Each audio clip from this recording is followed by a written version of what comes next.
Halo, perkenalkan nama aku Tias Wulan. Aku mahasiswa semester 7 dari Universitas Pamulang. Di sini aku mau mengerjakan proyek untuk tugas akhir aku dari mata kuliah kecakapan antarpersonal. Jadi di sini aku izin mau mewawancarai kakak ya. Eh, Seboleh kakak perkenalkan secara singkat dan latar belakang kakak sama aktivitas kakak akhir-akhir ini. Oke, halo Tias, sebelumnya aku mau ngucapin, terima kasih juga udah, memilih aku untuk diwawancarai sebagai, tugas Tias. Perkenalkan nama aku Raras, dan saat ini, aku lagi, sibuk menyelesaikan skripsi aku aja sih, kebetulan aku kan mahasiswa tingkat akhir. Terus selain kuliah juga, aku lagi menjalankan bisnis kecil-kecilan aja, yaitu berupa aksesoris, handmade kayak gelang, phone strap, dan, gantungan kunci dari manik-manik gitu. Terus aku jual, melalui, sosial media, Terima gitu. kasih ya Kak, udah bersedia jadi narasumber tugas akhir aku. Di sini kalau aku Sama-sama. boleh tahu, apa sih yang membuat Kak Rars ini tertarik sama bisnis handmade aksesoris ini? Apalagi kan kakak nih lagi jadi sebagai mahasiswa gitu ya. Tapi kakak masih sempat-sempatnya buat bikin bisnis online ini gitu. Awalnya sih, karena aku emang suka ya, buat kerajinan tangan gitu dari dulu.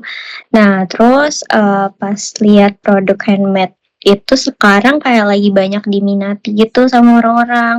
Nah akhirnya aku coba deh buat, beberapa desain, terus abis itu aku upload iseng aja sih gitu, aku upload ke sosial media, terus, ternyata ada temen aku beberapa yang tertarik untuk beli gitu. Nah dari situ sih aku pikir kayaknya kalau hobi ini tuh kayaknya bisa jadi peluang gitu untuk, kita mendapatkan penghasilan tambahan sekaligus juga untuk ngisi waktu luang gitu, sebagai kayak apa ya, stress relief juga kali ya karena aku udah pusing tugas akhir gitu, biar kayak ada sesuatu yang aku kerjain gitu.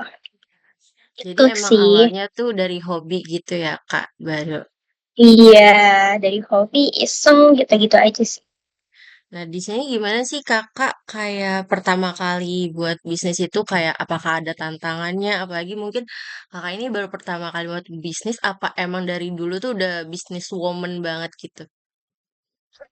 Eee, di awal mulai bisnis itu jujur bingung ya, karena belum tahu gitu loh gimana cara untuk memasarkan produknya, terus untuk nentuin harganya gitu. Terus juga aku juga belum belum punya, apa ya, banyak pelanggan gitu loh.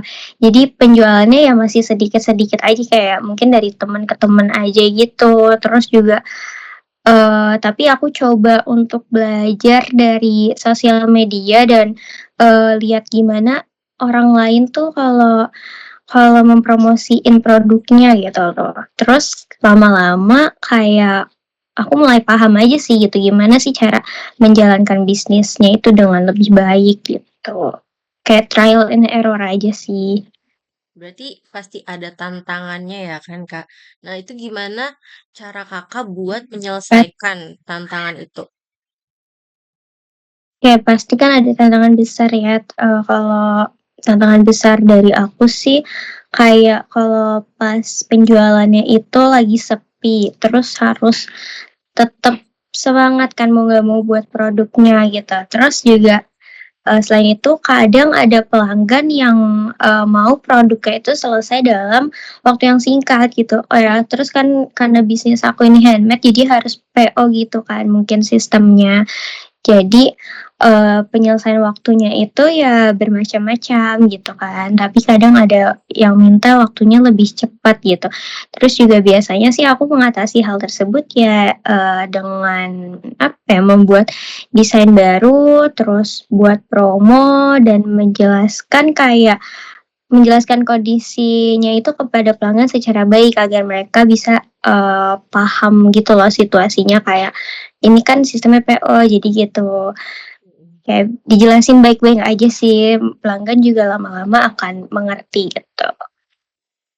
Nah, untuk selanjutnya kan Kakak sebagai mahasiswa akhir nih, terus sudah ngejalanin bisnis, terus mengerjakan skripsi juga, itu gimana caranya Kakak kayak membagi waktu antara kuliah sama ituin bisnis Kakak gitu, kayak mengurusin, mengelola gitu bisnisnya? Oke, kalau aku biasanya itu pasti aku bikin kayak to-do list harian aku gitu loh. Terus dari to-do list itu aku tentuin prioritasnya gitu, mana yang kayak lebih penting gitu. Terus juga kalau ada tugas kuliah atau urusan skripsi yang mendesak gitu, pastinya itu aku duluin gitu loh untuk aku selesain gitu. Terus, selain itu juga baru aku kerjain pesanan yang dari pelanggan itu. Nah terus, aku juga membatasi jumlah pesanan ketika aku emang lagi banyak tugas, biar semuanya itu tetap bisa selesai tepat waktu, gitu.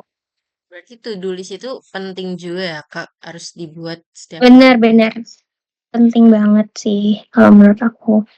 Ya, dalam selanjutnya ya Kak, kayak dalam menjalankan bisnis online ini, kira-kira tuh komunikasi ke pelanggan itu tuh jadi menurut Kakak itu hal yang penting atau enggak sih?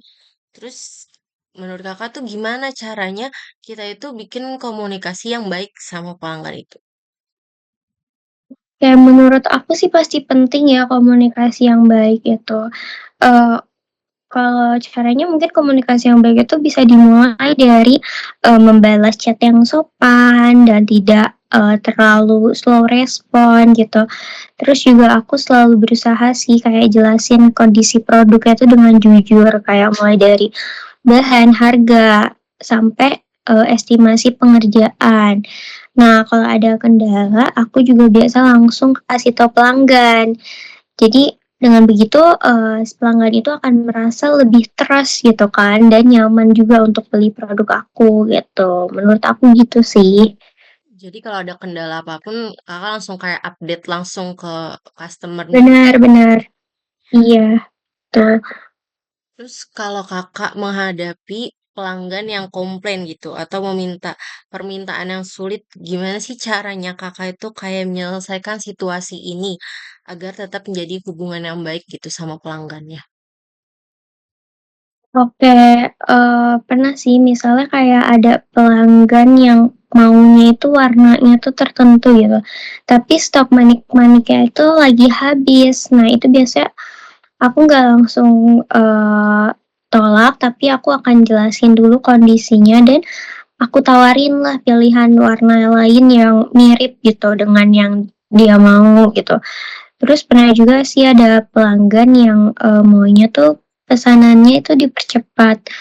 Nah itu aku jelasin estimasi pekerjaannya itu dengan jujur lah kayak, biar nggak si pelanggannya ini, berharap gitu loh, biar aku nggak kayak kesannya memberikan harapan yang berlebihan gitu.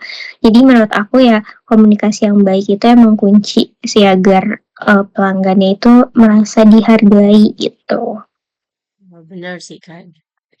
Kayak selain sama pelanggan gitu, apakah Kakak pernah mengalami juga gitu sama apa supplier Kakak atau mungkin teman, teman kuliah atau mungkin dengan orang terdekat Kakak gitu, gimana cara Kakak buat menyelesaikan permasalahan tersebut gitu untuk menjaga komunikasinya ini tetap baik? Pernah pernah. Pernah sih waktu itu, pernah terjadi keterlambatan pengiriman bahan dari, supplier. Jadi pesanan, pelanggan itu kan otomatis ikut tertunda ya. Nah itu aku langsung, menghubungi supplier untuk, segera dicarikan solusi gitu, lalu, memberi penjelasan kepada customer aku terkait penyebab keterlambatan tersebut gitu. Nah dari pengalaman itu sih aku jadi belajar ya bahwa komunikasi yang terbuka dan jujur tuh emang sangat penting agar, masalahnya tuh nggak makin besar gitu. Justru kan kalau kita, bohong sama customer kan malah makin, apa ya, makin jadi aja gitu masalahnya gitu. Mending kita jujur aja sih ke customer apa masalahnya gitu. Bener sih, Kak. menurut Kakak nih, nilai apa atau prinsip Kakak sendiri yang selalu Kakak pegang dalam menjalankan bisnis ini? Sehingga tuh pelanggan tetap percaya gitu sama Kakak dan jadi loyal sama Kakak. Oke, menurut aku kemampuan yang paling eh, mmm, bentar.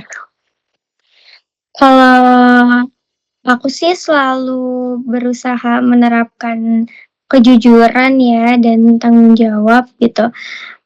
Aku juga nggak mau gitu memberikan informasi yang tidak sesuai hanya cuma supaya si produknya ini tuh cepat terjual gitu. Terus juga selain itu aku juga, berusaha tepat janji gitu ya, menepati janji kepada pelanggan, baik mengenai kualitas produk maupun waktu pengirimannya sih, tuh. Selama menjalankan bisnis, kemampuan apa sih yang paling berkembang dalam diri Kakak gitu? Kayak misalnya kemampuan komunikasi antar supplier sama customer Kakak atau kerjasama gitu. Atau mungkin manajemen waktu Kakak dari karena mengelola bisnis juga iya, terus ngerjain skripsi juga iya, atau kepercayaan dari diri Kakak gitu. Apa yang paling Kakak rasain gitu, perkembangan diri Kakak nih? Kalau yang aku rasain sih, kemampuan yang paling berkembang ya, eee, yang pastinya sih komunikasi tadi, dan juga terkait manajemen waktu sih gitu. Kayak aku tuh jadi lebih bisa percaya diri saat aku berbicara dengan customer gitu. Nah, dari situ kan jadinya selain sama customer juga aku jadi lebih baik komunikasi sama orang-orang sekitar juga gitu. Terus juga belajar menghadapi, berbagai karakter orang, itu penting juga sih. Terus, jadi lebih disiplin juga sih dalam mengatur waktu gitu antara kuliah dan bisnis, itu sih yang paling aku rasain ya. Baik. Iya sih, karena udah keseringan juga ya, jadi ketemu banyak karakter customer gitu. Terus juga jadi bisa memanajemen waktu gitu ya. Dari tadi yang to do list itu setiap harinya. Betul sekali. Nah, dari seluruh pengalaman kakak nih yang tadi kakak ceritain ke aku itu, menjalanin bisnis sambil berkuliah, terus juga pasti dapat pelajaran hidup juga yang paling berharga. Kira-kira tuh ada nggak salah satu atau beberapa pengalaman hidup yang kakak jadiin kayak, aduh nggak akan terlupakan gitu dari kakak gitu. Kayak ngerjain apa mengelola bisnis online ini sambil ngerjain skripsi juga gitu. Ada nggak? Kak?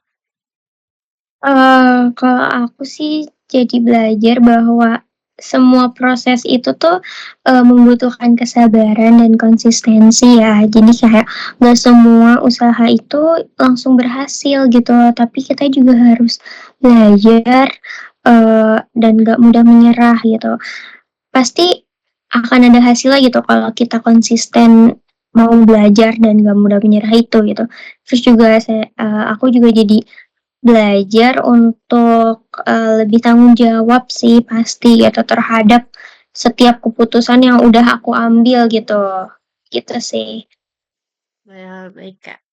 Nih terakhir ya Kak, kayak apa sih Iya, pesan dan motivasi gitu yang Kak Raras ingin sampaikan ke mahasiswa-mahasiswa lain gitu yang mungkin dia juga pengen punya bisnis online ini untuk mengisi waktu kosongnya gitu dan mungkin juga buat aku sendiri ada nggak pesan yang pengen kakak kasih gitu dalam cara membagi waktu buat berkuliah sama mengembangkan bisnis online kakak? ya kalau menurut aku, yang pertama tuh jangan takut untuk mencoba, itu penting banget. Karena kita tuh nggak perlu mulai bisnis yang besar, itu nggak perlu, kayak cukup mulai dari skill atau hobi yang kita punya aja gitu. Terus yang paling penting itu juga adalah konsisten. Jadi mau belajar dari pengalaman juga, bisa mengatur waktu dengan baik gitu. Pokoknya selama kita, punya kemauan dan disiplin, kuliah dan bisnis itu menurut aku bisa berjalan berbarengan itu sih gitu. Jadi ya pokoknya coba aja dan tetap semangat aja sih gitu. Oke. Terima kasih ya Kak untuk waktu dan sedikit tips-tips dari Kakak nih. Makasih banget udah bantuin aku buat ngerjain project akhir tugas aku. Sama-sama Sebagai terima Tias. kasih, semoga Kakak juga cepat selesai kuliahnya dan Amin. bisnis online-nya tetap terus berjalan dan berkembang lebih baik dari sebelumnya ya Kak. Terima kasih Terima Kak. kasih. Terima kasih Tias. Sukses selalu. Terima Aku kasih. izin live ya Tias. Iya, terima kasih Kak.